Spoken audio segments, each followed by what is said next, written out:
Bienvenido a un nuevo análisis semanal. Esta semana con un tremendo invitado, Álvaro Tejo, que está con algún problema de acceso al estudio, así que lo vamos a esperar un ratito.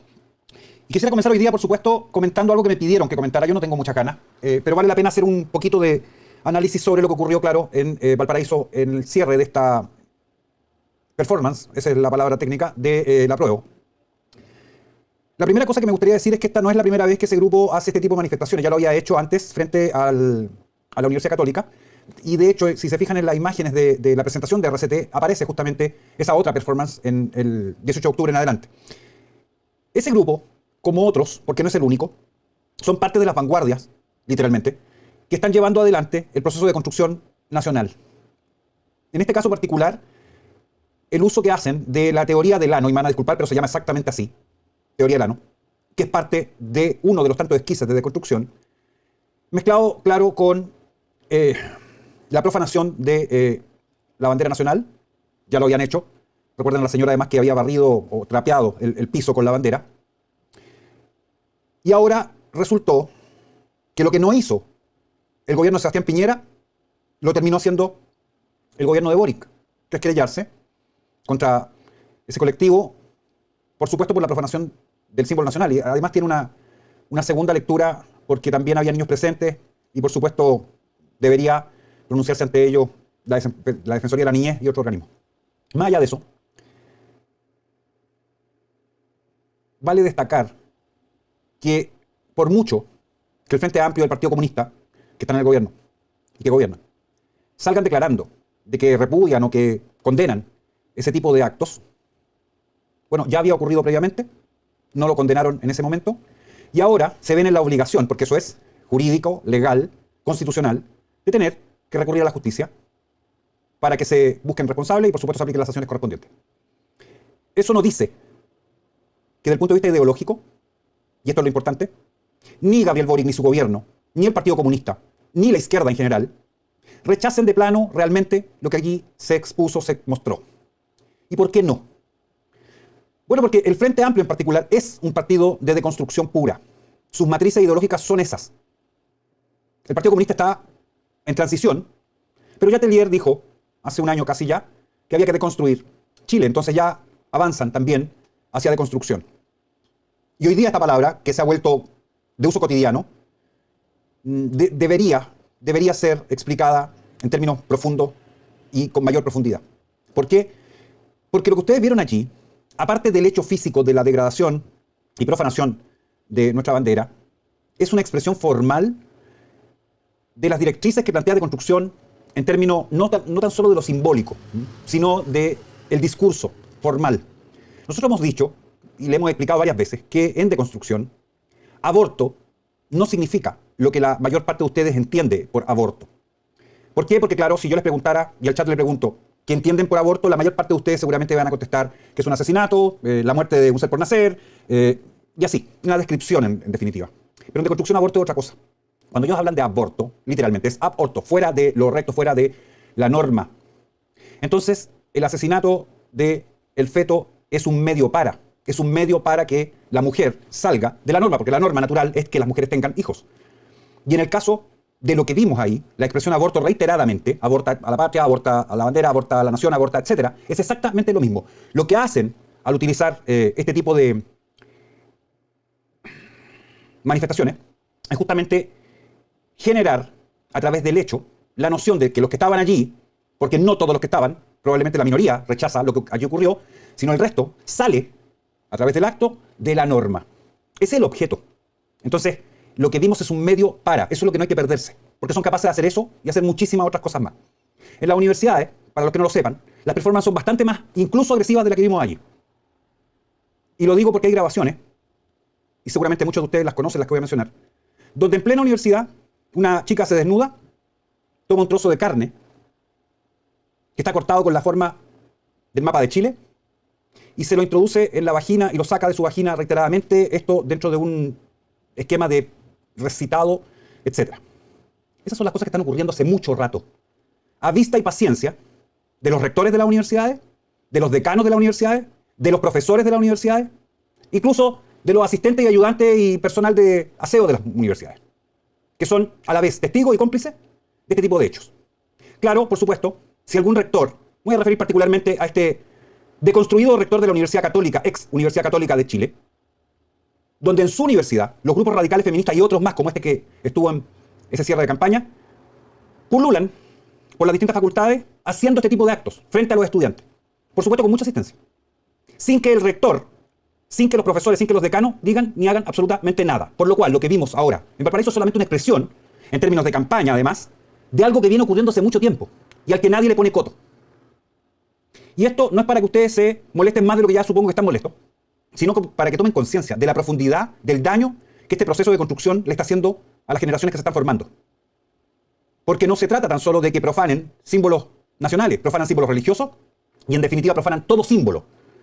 Porque un objeto clave de la deconstrucción es resignificar aquello que es simbólico. Aparentemente es menos dañino que, por ejemplo, un chico de primera línea que toma una molotov y la tira a carabinero. Pero del punto de vista del daño, en términos de pérdida de sentido, de aquellos símbolos que nos convocan, que nos unen, que nos vuelven ser nación y no tribus, pues bien, el daño es permanente si es que no se le pone coto. Entonces, estas aplicaciones que estamos viendo son parte integral, absolutamente integral, de lo que está íncito dentro de esta nueva constitución que se tiene que votar el próximo domingo. ¿Por qué? Porque los esquizes radicales ya están allí desde el principio, incluso desde antes de que se redactara una línea de esta nueva constitución. ¿Por qué? Bueno, porque la derecha aceptó, entre muchas otras cosas, que se incluyeran las cuotas por raza, los cupos para, comillas, pueblo originario, y segundo, que se incorporaran también cuotas por género. Bueno, dos teorías radicales de esquizes de deconstrucción presentes antes incluso que se redactara una línea, ya estaban en la nueva constitución. Tribalismo, primera, que lo vemos reflejado en la propuesta constitucional de Estado Plurinacional, y feminismo radical con teoría de género, con los cupos por género, es decir, por sexo.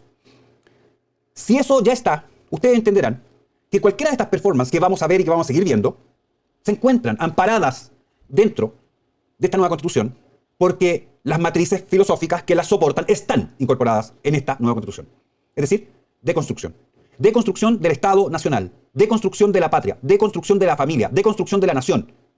Deconstrucción que ha avanzado tanto. Primer artículo que hice fue en 2003. ¿Qué es la deconstrucción? Justamente se llamaba. Y allí ya advertía el proceso, por ejemplo, de deconstrucción en las Fuerzas Armadas. Proceso que ha seguido sin pausa ni freno hasta el momento. Una de las últimas expresiones, ustedes la vieron, porque es Fuerzas Armadas y de Orden, fue claro, este director general de Carabineros permitiendo que el vehículo institucional fuese pintado con los colores de esta supuesta bandera LGTBQ, Y y Z. Un ejemplo. Si eso usted lo multiplica por los últimos 20 años en todas las instituciones de la República, porque esto es transversal a todas las instituciones de la República, el resultado de lo que vimos en Valparaíso queda de este porte. Porque el daño es mucho más grave todavía. Lo que se está deconstruyendo literalmente es el Estado de Chile. Ese es el objeto. ¿Por qué? Bueno, porque para la izquierda, para el comunismo en particular, la meta es la eliminación del Estado. Que no salten ahí los que siempre dicen que quieren más Estado. No, si el socialismo es previo. El comunismo es más allá. Y dos, porque para el globalismo es absolutamente fundamental que desaparezcan los Estados nacionales reducidos a estos Estados plurinacionales, es decir, a tribus, para poder imponer un gobierno mundial único en todo el planeta. Entonces las dos cosas van de la mano. No hay forma de decirlo más simple. La deconstrucción es una herramienta, que es un método es una filosofía que tiene un método particular, revolución molecular discipada, lo hemos explicado largamente, que opera en esta forma. Y opera con hechos como el que vimos, estas performances. Y les quiero solo recordar que hay otras líneas, hay otros pliegues, esquizes o fracturas que ya han sido expuestas dentro del mismo modelo. A partir del 18 de octubre recordarán ustedes que la noche de comillas Halloween, de Todos los Santos, en Plaza Baquedano, se celebró una, 18 de octubre en adelante, se celebró una comillas misa negra con todo el aparataje completo escenificado. Yo no sé, porque no tuve evidencia directa, si hubo realmente sacrificio ritual de animales ahí, en ese momento. Pero esos grupos que trabajan líneas demonológicas sí hacen sacrificio ritual de animales, absolutamente comprobado. Hace mucho rato. Nadie los denuncia. Yo no veo ningún animalista que pululan también denunciando que sistemáticamente se está haciendo sacrificio ritual de animales en nuestro país. Si usted va a un cementerio católico, por ejemplo, que es un cementerio cerrado, con acceso, bueno, hay portero, bueno, visite y mire las tumbas al interior. Absolutamente la mayor parte profanadas, rayadas, con diversa simbología, es muy largo de explicar. Y eso ocurre continuamente. Y la autoridad de los cementerios, nada, absolutamente nada. Claro, no tienen capacidad, ni control, ni forma de detener a quienes están haciendo aquello. Ahí tienen otro esquice más operando. No tan solo se trata de que vayan a rayar la tumba en términos físicos. Lo que están desacralizando son a sus ancestros, a sus parientes que están enterrados allí y que están en el descanso eterno. Pues bien, si usted empieza a sumar entonces, y esto es la idea que quiero transmitirle, la cantidad de performance que están continuamente sucediendo en nuestro país, va entonces a adquirir una verdadera dimensión del problema al que nos estamos enfrentando.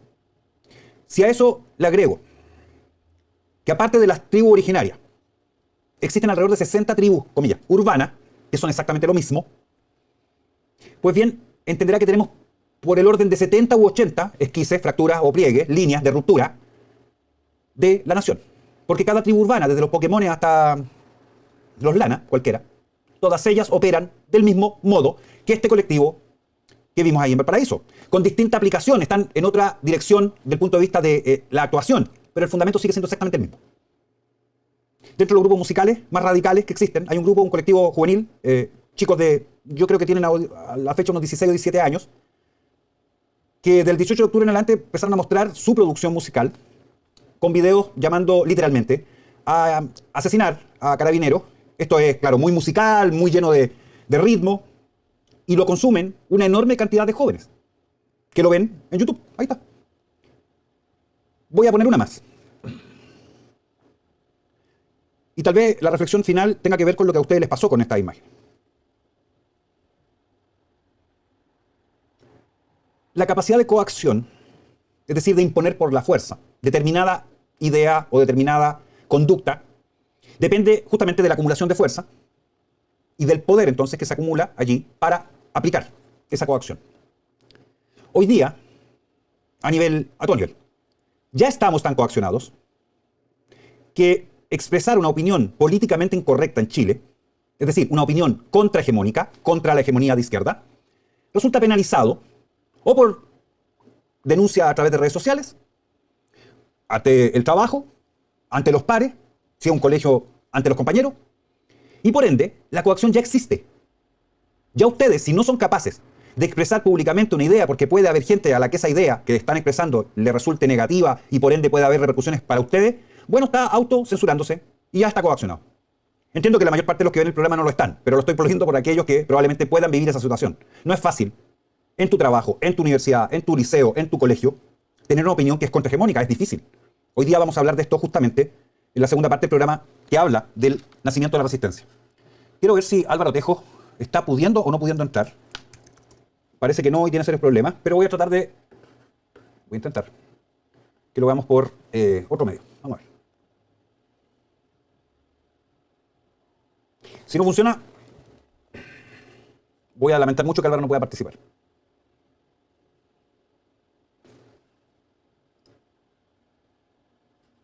No me contesta. Está con algún problema, reitero, de plataforma para poder ingresar al estudio.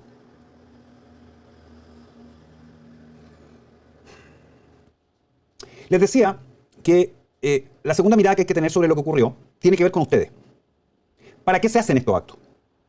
Para provocar una reacción. Ahí está el resumen más sencillo que les puedo explicar. Provocar, de ahí viene provocar, es hacer que usted actúe, haga algo de cierta manera. Y reacción, por supuesto, es la conclusión del provocar. Quieren que usted reaccione.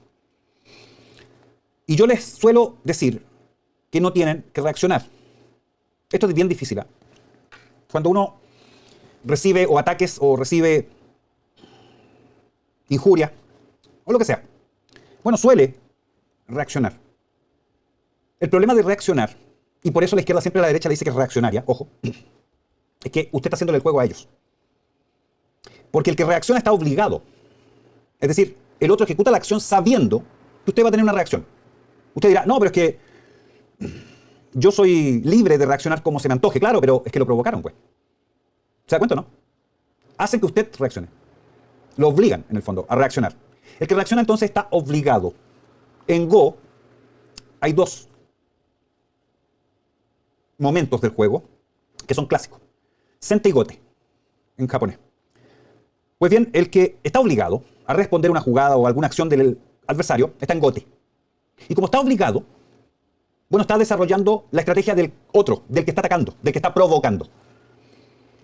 Y como si usted está todo el tiempo reaccionando a la provocación del otro, usted no tiene estrategia. Ni siquiera tiene táctica. Usted está reaccionando a la estrategia de él. Y la performance de este colectivo justamente busca que usted reaccione. Probablemente claro, la reacción que puedan tener. Ahí parece que entró Álvaro, vamos a ver. Sí, ahí lo tenemos ya lo vamos a saludar, Hola. le vamos a dar la bienvenida inmediato. Dame un segundito, Álvaro, a terminar la idea. Ok. Pues bien, si usted reacciona, entonces, frente a cada una de las cosas que estos colectivos, todos, ejecutan, reitero, usted no tiene estrategia alguna. Está siguiendo el juego de ellos. ¿Qué hay que hacer? Lo vamos a ver en la segunda parte en parte. Bueno, hay que responder, que no es lo mismo. La respuesta obliga al otro, da vuelta, entonces, la situación. Y usted pasa de estar en gote, obligado a responder, a estar en cente, llevando la iniciativa. Lo que nosotros debemos hacer, todos, si el rechazo el próximo domingo triunfa, es pasar a tomar la iniciativa, dejar de estar reaccionando. Bueno, ese tomar la iniciativa pasa por muchas cosas. Dentro de ellas, por supuesto, a mí me gustaría ver, así como, claro, el Ministerio del Interior se tuvo que querellar, está obligado, está en gote, frente a la performance en comento, pues bien, me gustaría ver otro tipo de organizaciones que respondieran. Que respondieran para que los otros estuvieran obligados entonces a reaccionar. De lo que quisiera comentar entonces respecto a esta parte, cierro con la siguiente idea. En la medida que la gente de no izquierda no entienda que la izquierda hace todo lo que hace para provocarlos y obligarlos a reaccionar, van a seguir siendo solo reaccionarios. Necesitamos generar respuestas. Las respuestas obligan al otro. Y ese es un camino de aprendizaje importante y largo. Así que con eso termino esta introducción, un poquito extendida, esperando a Álvaro, y le doy una gran bienvenida a mi amigo, el abogado Álvaro Tejo. Bienvenido, Álvaro, muy buenas noches. Gracias por venir al programa. Hola, ¿cómo estás, Alexis? La demora en entrar parece que hay problemas de plataforma. No me imagino que serán conjuras. No hay teoría de la conspiración en este programa, Ya, solamente que la plataforma no es habitual. perfecto. Oye, bueno, en primer lugar, feliz de volvernos a reencontrar en las pantallas y saludo a todos los cibernautas, patriotas y no patriotas. Tomo tus palabras finales. Aquí todos tienen que responder. Chile inició un proceso constituyente, malhadado, derivado de un acuerdo fatídico en noviembre del 2019, que fue un acuerdo oligárquico partidista. El Congreso y el presidente, curiosamente de modo distinto como ocurrió con Balmaceda en el año 1891, que Balmaceda defiende la dignidad y la altura de la jefatura presidencial y de la presidencia de la República. Sin embargo, aquí es al revés. El entonces presidente desciende, digamos, a la contingencia política, olvida su deber de jefe de Estado, su compromiso jurado ante la patria y ante el Congreso pleno expresión de la soberanía popular de guardar y hacer guardar la Constitución, y la destruye y la derriba. ¿En con quién? En connivencia con todos los partidos políticos que son la gran oligarquía, que durante 30 años, y más allá de los 30 pesos, por supuesto, ha hegemonizado la política de este país y ha transformado este Estado nacional, cada día más enriquecido y más fortalecido por el avance económico y por la recaudación fiscal, en un Estado prebendario de las facciones. ¿Ok? Estas facciones, estas oligarquías partidistas de un lado y del otro, del Congreso y del presidente, olvidando este último que les voy a decir, la dignidad de la jefatura de Estado, nos conducen a todos a una suerte de aventura que hoy llaman proceso constituyente, cuyo hito fundamental se va a cumplir el próximo domingo, 4 de septiembre. La cuestión es bien concreta, tenemos que resolver binariamente apruebo o rechazo. Aquí no hay terceras vías, ni planes B o C o X o Z, para que la gente no se confunda. El mandato constitucional del artículo 142, es decir, si estamos en la decisión de cambiar esta institucionalidad por otra, o mantener ratificando la plena validez y legitimidad de esta que actualmente nos rige. Es así de simple. Usted aprueba o rechaza, o aprueba el proyecto, texto o borrador, como le quiera denominar, de la Convención Constitucional, o lo rechaza. Y el efecto está escrito en la Constitución porque nosotros vivimos una democracia dentro de un Estado de Derecho, un sistema político basado en la generación popular de los centros de poder, con el respeto a las libertades públicas, pero bajo un Estado de Derecho, bajo un registro de una norma jurídica. Eso nos da certeza, tranquilidad. Y la norma jurídica dentro de este régimen democrático dice textualmente lo siguiente, que si la ciudadanía, que es el verdadero soberano en representación de la nación, aprueba el texto, evidentemente que entra a regir otra constitución. Y si rechaza el texto, esta sigue plenamente vigente, así que se le puede restar autoridad. Por lo tanto, esas son las dos resultados precisos que están ya debidamente registrados. Usted aprueba y cambiamos la Constitución, o usted rechaza y se mantiene la actual Constitución. Ahora, lo que ocurre es que por ignorancia, de buena fe, esto es una cuestión quizás no difícil de entender, pero es un tema de especialista, la pregunta es, bueno, ¿y el actual texto constitucional, la actual institucionalidad, usted la puede cambiar? Pero por supuesto, puede ir paulatinamente progresando en su perfeccionamiento. Pero esto no quiere decir que usted está autorizado, si se mantiene la actual Constitución, a reemplazarla cabal y totalmente. Todo proceso constitucional que suponga un cambio es siempre parcial. Lo que originariamente es una versión holística es cuando usted instituye, estatuye e impone, o mejor dicho, modula que una constitución organiza un sistema político. Y cuando efectivamente ese sistema político se ha acomodado con el texto y se ha sincronizado las instituciones y la dinámica del régimen político, la contingencia, lo que puede hacerse es, naturalmente, dentro de todo proceso humano e institucional, perfeccionar lo que existe. Pero ese perfeccionamiento supone una permanencia definitiva, holística, del texto original y del poder constituyente originario que sustenta la nación. Porque yo solamente puedo cambiar y alterar lo que permanece. Y si lo que permanece tiene una legitimidad de origen, evidentemente que lo que viene después como un perfeccionamiento, que naturalmente tiene que poner a la ciudadanía en mejor pie, es solamente un cambio parcial. ¿Ok? Entonces, cuando hoy día nos llaman a la sustitución de un sistema por otro, es una cuestión holística. Nos están planteando cambiar, escúchelo bien, una organización total de un sistema de vida económico, político y social que tiene su efecto en lo cultural. O es un proyecto de cultura que pretende organizar desde arriba un nuevo sistema Word. La ordinariez, degeneramiento e infamia en Valparaíso del día de ayer es justamente eso. Es un cambio estructural de carácter lingüístico a visual de una pseudocultura que pretende reemplazar lo que existe. Porque tú podrías decir, podemos mejorar, o incluso reemplazar por algo que valga la pena, que tenga un sentido, digamos, de trascendencia y de altitud. No. Esto que la gente presenció no es una cuestión simplemente espontánea, ocurrida sin el consentimiento o sin el conocimiento de los responsables. Los responsables sabían lo que iba a ocurrir. Lo que pasa es que no midieron el efecto nocivo, porque como diría Manuel Rodríguez, aún hay patria ciudadana, aún hay decencia. Entonces, esta performance, que es una inmundicia vulgar, que cumple la doble misión de destruir la identidad nacional, porque se mancilla el pabellón patrio, y destruir a la familia, porque en presencia de ellas se subleva y se subvierte un orden valórico para trasladar o homologar a suerte de aborto permanente la configuración de un nuevo sistema, porque esa es la idea del performance. Eso es el proyecto de cultura que nos queremos poner. Así es. No es que se les fue de las manos, ellos lo previeron. Entonces, cuando ustedes tienen un nuevo texto constitucional, un reemplazo holístico de un sistema por otro, se escriben con palabras y con modulaciones y se imponen frases cuyo objeto justamente es, como prototípico de la sociedad burguesa modernista, cambiar desde arriba un proyecto de vida.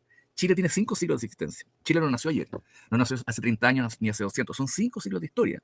Desde la determinación del Imperio Español a Augsburgo, católico y tradicional, que dijo, bueno, ok, en los territorios de América vamos a proponer una cultura civilizadora y occidental. Y estos 5 siglos, desde que se instala, son 5 siglos de pluralidad, porque se han ido integrando masivamente todos quienes habitaban este territorio y quisieron llegar acá. ¿Quiénes habitaban el territorio? Nuestros pueblos aborígenes. ¿Quiénes llegaron? Los europeos. ¿Y quiénes se incorporaron? Más europeos. Eso es Chile. 5 siglos de historia, de tradición, de referencia que quieren destruir. Entonces, por eso es tan grave lo que ocurrió ayer. Ahora, no es que sea lo más grave, es un hito más dentro del proceso de desacomodo y destrucción intelectiva y moral y visual.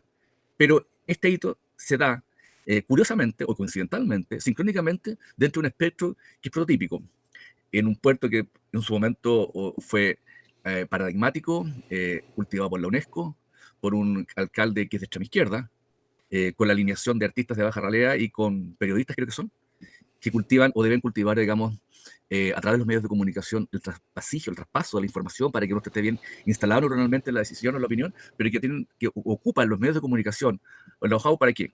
Justamente para pervertir. Es así de grave el tema. Es así de grave.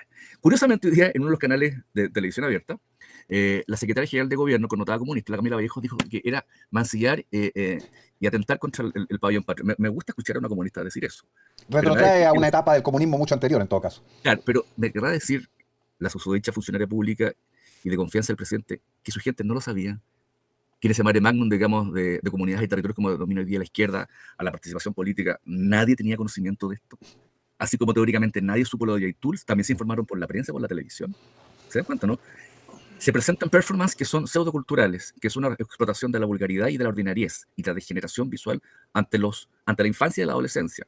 En la misma semana que se descubre que son capaces de dialogar con terroristas. ¿Cómo tú vas a dialogar con un terrorista? Un terrorista de suyo lo que pretende es la destrucción del sistema de vida. Ellos le declaran la guerra a la patria y al Estado-Nación. El Estado-Nación y el Estado tienen el derecho de beligerancia de defenderse a sus enemigos. Tú dialogas sobre la base del razonamiento, de la estabilización lingüística. Podemos estar en desacuerdo, pero tú tienes una tesis que yo debo entender. ¿Cuál es la tesis? A un terrorista quiere tirar argumentos aristotélicos, libro, código por encima. Eso. Entonces, ustedes se dan cuenta que en menos de una semana se han sucedido, no casualmente, este tipo de eventos, diálogo o supuesto diálogo con terroristas, y ordinariedad y pobredumbre moral y visual. Bueno, ese es el proyecto que se está intentando. Las cosas en castellano.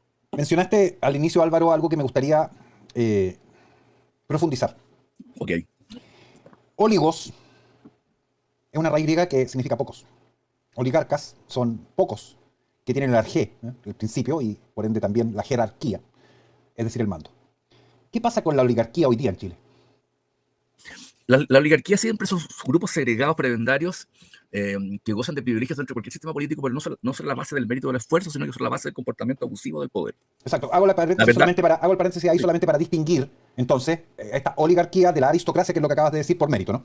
Exactamente, pero la verdad es que en cualquier, a ver, esto es una cuestión que es ancestral porque en el fondo responde casi o sea, no es casi, responde a una deformación de raíz antropológica. Una vez que se configura la persona viene la socialización, o la socialización interviene en la persona, pero hay ciertas aspiraciones de virtud, de bondad y de bien. O sea, la razón por la cual nosotros vivimos comunitariamente es porque entendemos que es la mejor, es la forma más óptima y adecuada de superarnos, pero para que exista esa superación tenemos que tener no tan solo una determinación interior, sino que ejemplos de virtud y decisiones de hacer lo bueno. Entonces, una aristocracia, y en una democracia también se puede dar un grupo aristocrático segregado, como lo decía positivamente Portales, escoges a los mejores, o a los mejores los pones a cargo del negocio de lo público, del sistema de lo público, un negocio no como mercantilidad, sino como ocupación, como dedicación. Y una oligarquía puede segregarse de un grupo aristocrático y también de un grupo democrático.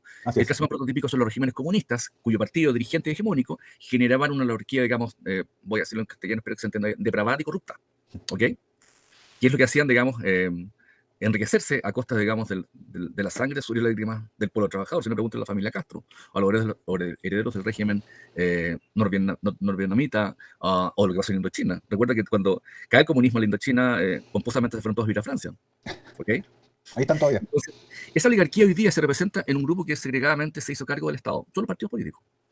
Cuando, bajo la gran inspiración portaliana, se hace la Constitución de 1833, era un proyecto de una sociedad estabilizada sobre la base de valores y de creencias que se habían anidado en la historia. Y decía Portales, ¿saben? Lo fundamental es que tengamos un clivaje, un orden, una preeminencia de cuál es la estructura fundamental, que es la presidencia de la República, acompañado de los buenos. Los aristócratas eran los buenos, los otros los bellacos. No eran necesariamente, que por supuesto por una razón de carácter educativo, correspondían a los que habían sido los primeros fundadores de la sociedad, a los castellanos, por los vascos. La verdad es que es algo más que lo castellano-vasco, es aquello que es de lo mejor. De hecho, perdona el paréntesis ahí, sí, para solamente contextualizar. Recuerden que en Chile, en particular, el tema de la aristocracia chilena, mucho de ello tenía que ver con compra de títulos, que no es el origen de la aristocracia real, que tiene que ver con mérito. Eso. Bueno, piensa tú, que esta radical portaliana se encarna con toda precisión en los decenios de Bulnes, Prit y Montt, que eran gente, digamos, por así decirlo, de linaje, pero de linaje de hidalguía de obras. Ellos no pertenecían a la aristocracia tradicional. Manuel Montt no provenía de ahí, Antonio Varas tampoco. Era gente, de decirlo en términos actuales, medio burguesa, y gente educada, y gente, digamos, con el don. Pero justamente el don, que significa de origen noble, era fundado en una nobleza, digamos, de mérito, de trabajo y de esfuerzo. Así es. Eso es lo que hizo grande este país. O sea, todos se involucraron en alcanzar un pedestal de gloria, pero sobre la base de la dedicación al servicio público. Esa es la verdadera aristocracia. Y por eso es que cuando llegamos a 1891, Balmaceda, entendiendo con ese conocimiento que tenía de los hombres y de su clase social, de que él tenía que defender no los privilegios ni las prebendas, sino que la dignidad de la presidencia, porque eso es lo que mantenía a un país sólido en el caso nuestro, y cohesionado. Pues bien, ocurre lo que sabemos que ocurre en la Guerra Civil de 1891, en Concón y Placilla, vence el partido del Congreso y vamos a entrar en una debacle de crisis políticas hasta 1924. Los defensores del régimen parlamentario, con los cuales varias veces me he encontrado en debates y en este tipo de programas, me hacen ver de que es un momento culmine. La verdad es que no es un momento culmine, es un momento de decadencia. Lo que ocurre es que las armas victoriosas del ejército chileno habían logrado incorporar territorios riquísimos por el salitre. ¿Okay? El salitre es lo que sostiene, digamos, al estado prebendario de una aristocracia que deriva, digamos, en la pérdida del principio de la identidad, como lo narra muy bien Gonzalo Villar, el imago mundi, es una imagen. Exacto. De común denominador. Hasta que en 1924 ya las clases medias quedan hastiadas, no por ser medias, sino porque no se ha perdido el virtud y la dignidad de la presidencia. Permíteme un paréntesis, más. Pero para darte cuenta de lo que es el sentido rotundo, lo que es la dignidad presidencial, lo que es la altura moral de un hombre de bien en lo político. Para que lo aprendan y el anterior que tuvimos, todos los que hemos tenido en estos 30 años del gobierno. Cuando Higgins, prócer de la patria, porque el padre es de Pedro Valdivia, que dirigió las huestes en todas las batallas más importantes para conseguir la libertad, venció en Chacabuco y colaboró en Maipú. Él, también tildado como padre de la patria, ve que la presencia de su gobierno o que su figura causa un escozor, una contingencia cero. Él se desprende de las insignias del poder, siendo quien era, y O'Higgins se las entrega a la misma aristocracia o a la misma categoría social que lo había buscado. Y cuando en 1891 José Manuel Balmaceda ve que es vencido por las facciones, no es que simplemente se vaya a la legación argentina y se suicida. Antes de tomar cualquier decisión, también se separa de las insignias del poder y se las entrega a Manuel Baquedano, a quien le pide que asuma la jefatura de Estado. Manuel Baquedano, general de la República, líder y héroe victorioso en la Guerra del Pacífico. Esos eran quienes entendían la dignidad presidencial. Solo quería hacer el paréntesis, ¿no? Sí, para poner en contexto lo que pasó en Valparaíso, porque hay un paralelo con lo que estás contando, que seguramente muy pocos saben de los que están viendo el programa, de que nosotros teníamos, justamente hasta la Revolución del 91, en vigencia el emblema nacional, el mismo actual, pero en su versión original, que es una versión basada en la proporción áurea, con la estrella inclinada, que es la bandera que se encuentra hasta el día de hoy en el Museo Histórico Nacional, de jura de la independencia. Pues bien, a propósito de la derrota de Balmaceda, algunos dicen que por motivos de carácter práctico, porque era difícil y sigue siendo difícil el diseñar la bandera en proporción áurea, se cambia justamente por los vencedores a la bandera actual. Nuestra bandera actual de Chile, en 2/3, no es, del punto de vista geométrico, la bandera original de la República. Así de grave es el cambio que se produce que están mencionando justamente a propósito de la derrota de Balmaceda. Se va a terminar instituyendo entonces hacia 1933, ya con un decreto, 38, el actual emblema nacional. Bueno, lo que vimos en Valparaíso es el equivalente de ese cambio de símbolo, porque es un cambio simbólico, pero claro, en una versión deconstruida muchísimo más bastarda que lo que se hizo en su momento. Eso. Tienes toda la razón, pero lo grave de Valparaíso es que, para ocupar palabras, digamos, de la pseudocultura izquierdista o de la pseudolingüística, es un discurso hegemónico que penetra, digamos, y engaña desde la perspectiva de que no es violento, ¿ok? Es tremendamente violento. Las comunidades y los territorios. La gravedad del tema es que al menos sabíamos que en Concón y Placilla se enfrentaban, que era grave que lo hicieran, pero teníamos la referencia concreta de un objetivo y un adversario. Hoy día vivimos el momento de la promiscuidad. Promiscuidad es confusión. Y en términos teológicos, el demonio, el diablo es el que confunde. Entonces tiene rasgos demoníacos confundir en esos planos exacerbados del cambio de lo visual y de lo conceptual, no como un proceso de avance cultural, no como una alternancia de carácter intelectual, sino como una simple expresión de vulgaridad, porque son vulgares, son depravados mental. El otro día estaba leyendo un libro súper interesante de la hermenéutica del sujeto de Michel Foucault. Bonita lectura. ¿Ah? Bonita lectura. Excelente lectura. A mí me da risa porque, o sea, no me da risa, lo encuentro lamentable, porque invocan a Foucault y a todos los prepos y no sé cuántos modernos sin conocerlo. Fíjate que Foucault, él era una persona muy inteligente, con la cual se puede discrepar en cuanto, digamos, al diagnóstico o la conclusión final, pero tenía una formación clásica envidiable y tenía un conocimiento de la cultura tradicional enorme. ¿Por qué? Porque como nosotros somos Occidente, y Occidente se instala en Europa, Europa parte en Grecia y sigue en Roma.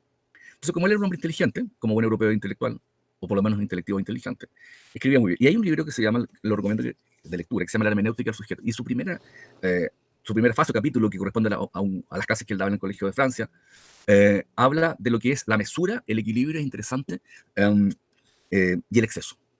O sea, el conócete a ti mismo, tan socrático, lo explica en una forma mítica notable, siguiendo un alemán en todo caso, Rocher. Dice, la razón por la cual se escribe el conócete a ti mismo en la cultura griega, postclásica, se conoce porque la verdad es que cuando están Sócrates y Platón es el momento de decadencia de Grecia.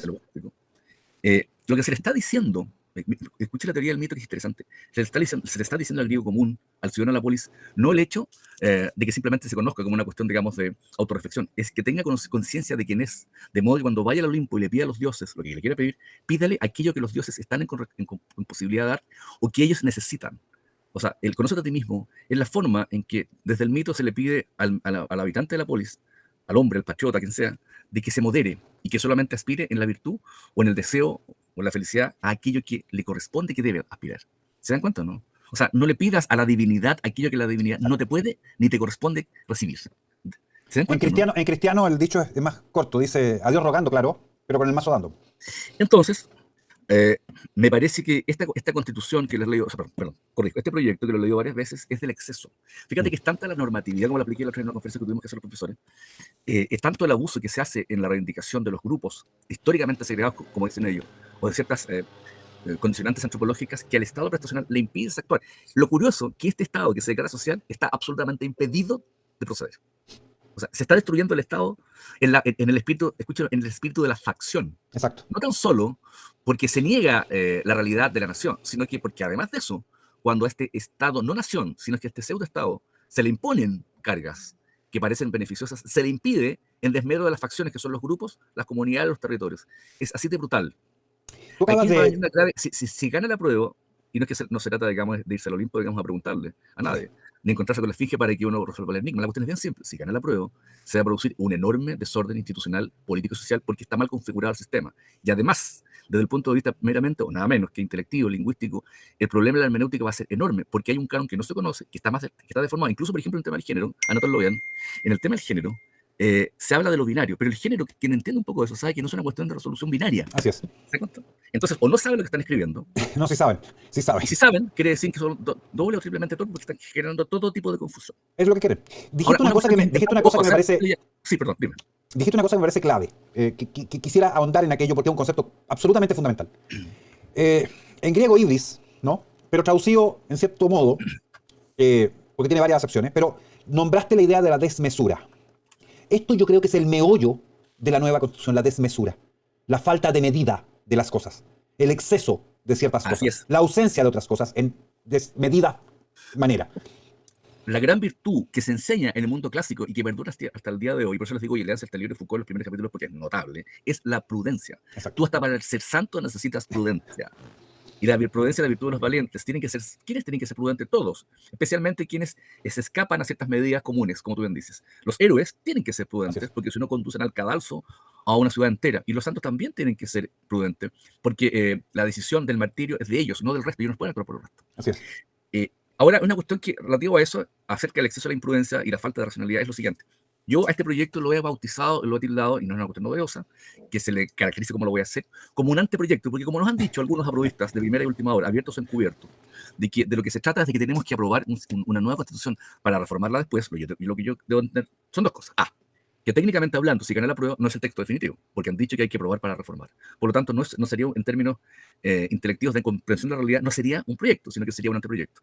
Pero en segundo lugar, si yo estoy diciendo que tengo que aprobar para reformar, o rechazar para reformar también, estoy cambiándole el sentido, digamos, a lo que es no tan solo el Estado de Derecho, a la norma que garantiza, organiza y asegura los resultados de este proceso constituyente, sino que además políticamente estoy induciendo a la ciudadanía a una confusión enorme. Esa confusión es promiscuidad. O yo apruebo o rechazo. ¿Se dan cuenta, no? Que en todos los Esto, planos... Álvaro, perdón, esto, Álvaro, es lo más relevante porque la gente está absolutamente concentrada en el 4 y yo les he tratado de transmitir que el problema no es el 4, el problema es lo que viene después del 4. Así es. ¿Ya? Entonces, acá, y aquí es donde quiero que nos centremos en esta última parte, es la derecha que ha venido instalando a sabiendas de que el rechazo va a ganar la opción de que el rechazo significa la opción de cambiar igual la Constitución de acuerdo a lo que la izquierda quiere. Esta derecha o pseudo derecha o neoderecha partidista, piñerista y oligárquica es la que en noviembre del 2019 salía con la izquierda congresista para hacer lo que estamos haciendo. Pues bien, esta misma derecha con estos mismos partidos políticos, con ese permanente sentido y angustia de la derrota y el complejo, digamos, frente a nuestra historia, y necesariamente hacen un cambio anticipado de la Constitución de 2/3 a 4/7 para permitir con mayor fluidez el acomodo de los quórum de mayoría para poder reformar. La pregunta es la siguiente: si el pueblo soberano, mejor dicho, la nación soberana, porque nosotros somos el soberano de la nación, que le encomienda al pueblo elector, a la ciudadanía, tomar una decisión de cambio rotundo y holístico, ¿por qué, digamos, se alteran como finalidad y se hacen estas cuestiones, estos acuerdos populares y oligárquicos? ¿Sabes por qué? Dígalo. Porque es la demostración más notable de su fracaso. Han renunciado a la calidad y a la dignidad.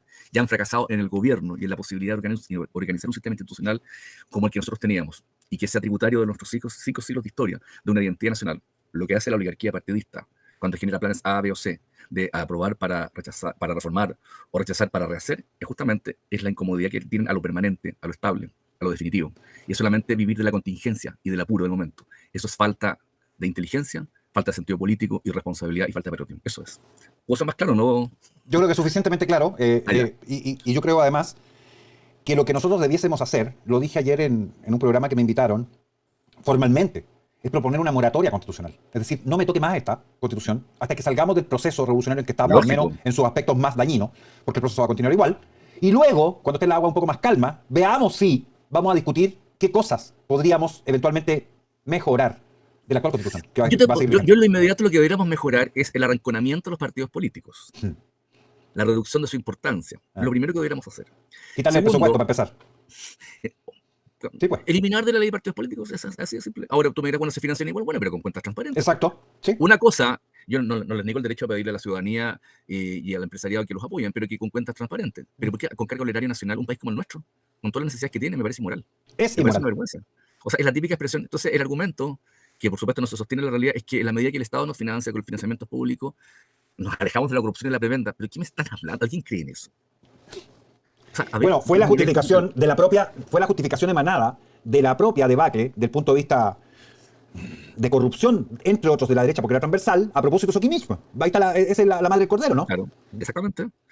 Entonces, eso no se puede seguir tolerando. Lo otro, ¿qué más habría que hacer? Entonces, disminuir y atemporizar y reducir la importancia de la institucionalidad partidista. Primera cosa. Segunda cosa, reformular en un sentido tradicional que las instituciones armadas tienen una sola, única dirección y coordinación, como era en el texto original, a través del Ministerio de la Defensa. O sea, homologar, digamos, el sentido primigenio y fundamental de que las instituciones armadas constituyen un solo todo. En tercer lugar, darle al Poder Judicial, o reconocer al Poder Judicial la plena autonomía para que, conforme al derecho, no conforme a los grupos o intereses de poder, resuelva en justicia la defensa de los derechos de cada uno de nosotros con un procedimiento que sea mucho más eficaces, justos. Bueno, tú conoces lo que es el procedimiento judicial. Tú has sido víctima, digamos, de la persecución indebida, ¿ok? Entonces, No me es siento importante. perseguido, nunca me he sentido perseguido. ¿Qué más? Cosas que son elementales. Fortalecer el concepto de la familia, de la educación, para que todos los que queramos educar podamos hacerlo, de la pluralidad de los medios de comunicación, cosa de que en el sistema abierto todos tengamos cabida, no solamente los de siempre, que están coludidos mercurialmente, y Así eso es, sigue. así es. Para que haya democracia tiene que haber participación igual, y para que haya participación igual en los tiempos que corren, tiene que haber comunicación igual. Si no, pregúntale a Richard Nixon, pregúntale a Trump, pregúntale a Biden, ¿qué importancia tiene, digamos, la filtración de la noticia? ¿Qué importante es que uno sepa lo que está ocurriendo? ¿Ok? Incluso para que algunos sepan que por lo menos por la prensa, de ciertos temas que son fundamentales, me enteré por la prensa. Entonces, que las libertades públicas sean fortalecidas en el mejor sentido del término, en función, digamos, de los intereses de la República. Para eso tú no requieres un cambio holístico, tienes que mirar a lo propio. La otra vez conversaba con un profesor, gran conocedor de la historia premio nacional, decía, yo creo que la frase que tenemos que volver, digamos, a canalizar a través de los medios de nuestros procesos formativos es volver a lo propio, pumio, a la raíz. Para que vuelvo a insistir en lo que yo dije al comienzo, para que tú tengas un cambio, por fundamental que este sea, tú tienes que tener un sentido de permanencia. Fluye, se moviliza y cambia aquello que está instalado, solamente cambia lo existente. Fluye aquello que tiene un ser.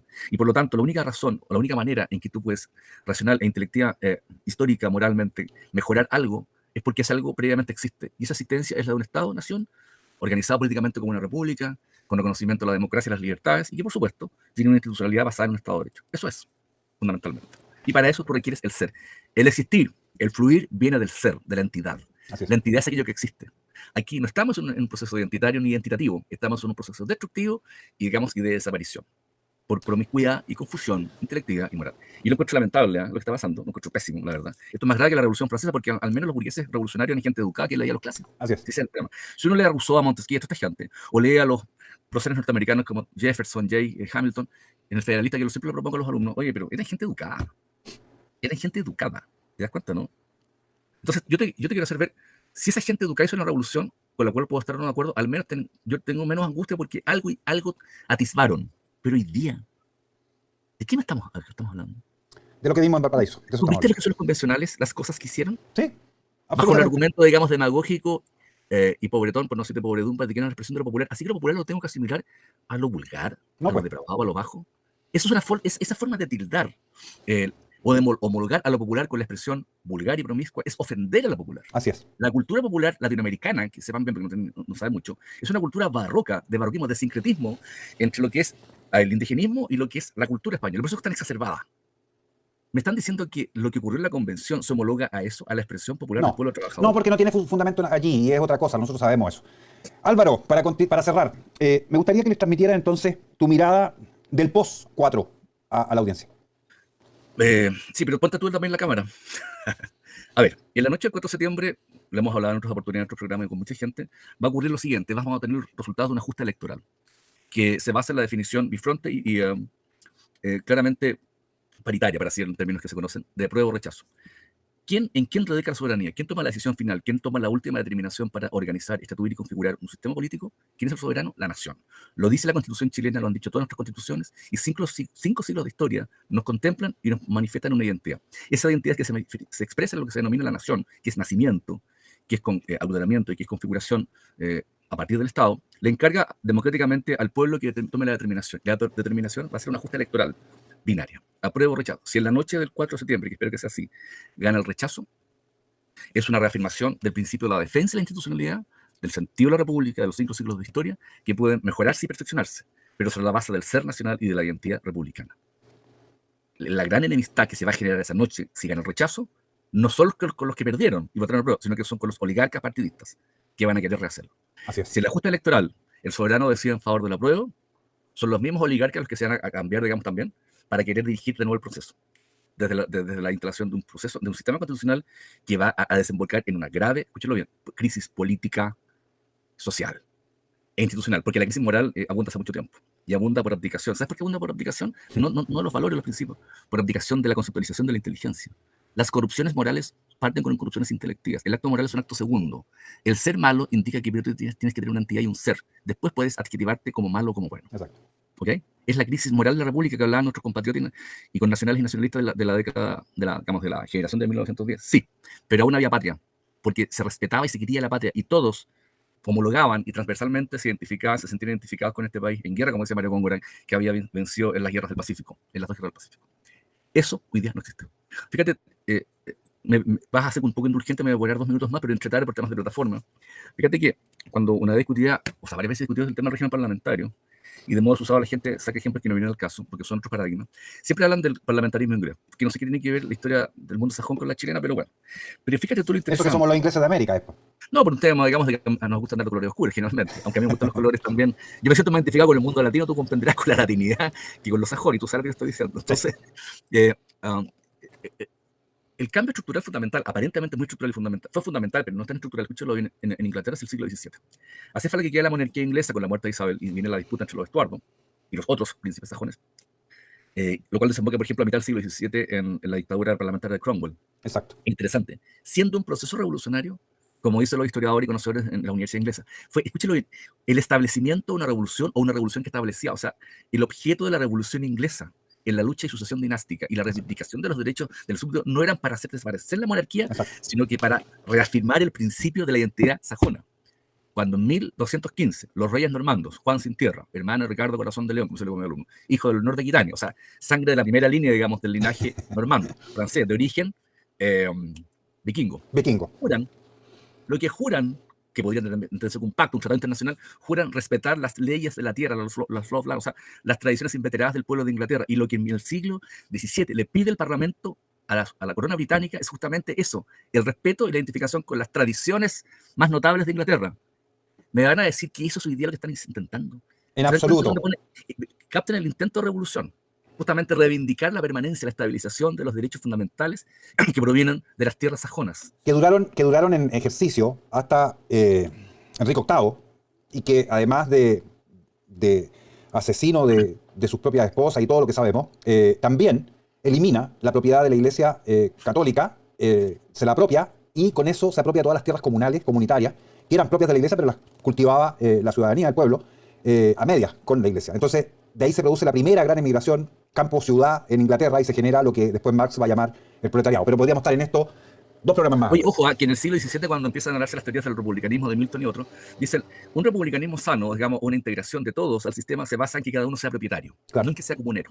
Exacto. Entonces, justamente, la gran propuesta republicana dentro del sistema parlamentario inglés en el siglo XVII es que se disperse la propiedad, en que muchos puedan acceder como una manera razonable, obvia, material, de condicionar, o mejor dicho, digamos, ponderar y neutralizar a la oligarquía. ¿Se das cuenta, no? Pero no ocurrió.